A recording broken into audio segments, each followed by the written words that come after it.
As travelers get ready for summer vacations, many are scrambling to get their passports in time. The State Department is still digging out from a processing backlog that started during the pandemic, and now some members of Congress are stepping in to help. Christina Ruffini has more from Washington. Christina, good morning. Good morning, John. Well, getting a passport can now take up to 13 weeks, and that's partially due to the record number of people trying to go abroad, but it's also twice the processing time as before the pandemic, and a lot of people don't realize it's going to take that long to get their documents until it's too late.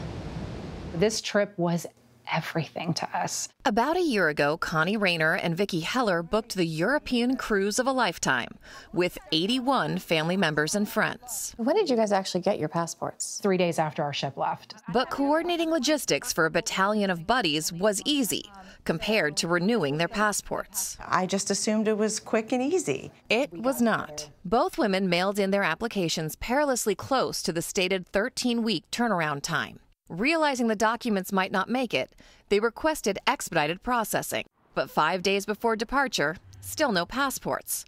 The women even offered to fly to an in-person appointment anywhere in the country, but none were available. We contacted the Congressman's office, said, what can you do for us? Right, if my member of Congress can't get this done, then who can, right? Exactly. They're not alone.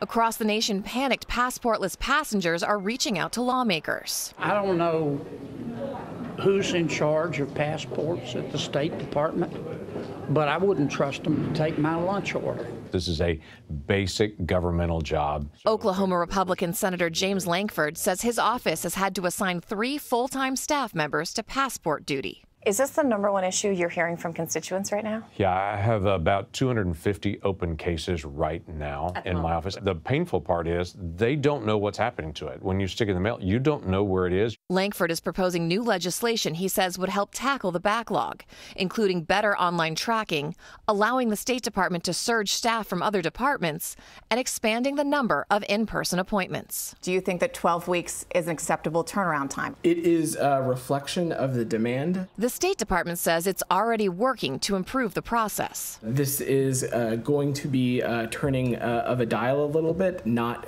exactly flipping a switch. But any potential improvements will come too late for many Americans who've already missed the boat, or in this case, the cruise liner. Is your advice to people just, whether you're going on a trip or not, just get your passport? Do not make payments. Do not book that trip until you have that passport in hand. Don't even make the reservation until you've got a passport? I would not.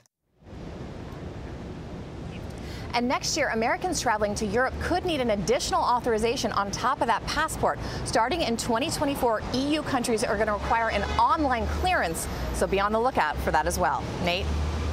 Christina, thank you.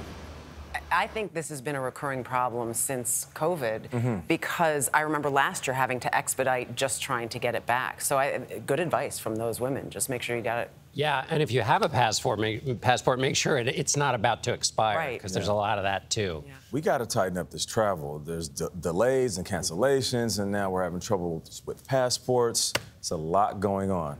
But don't make the reservation unless you got everything Unless you got the passport. It's the best advice. Right.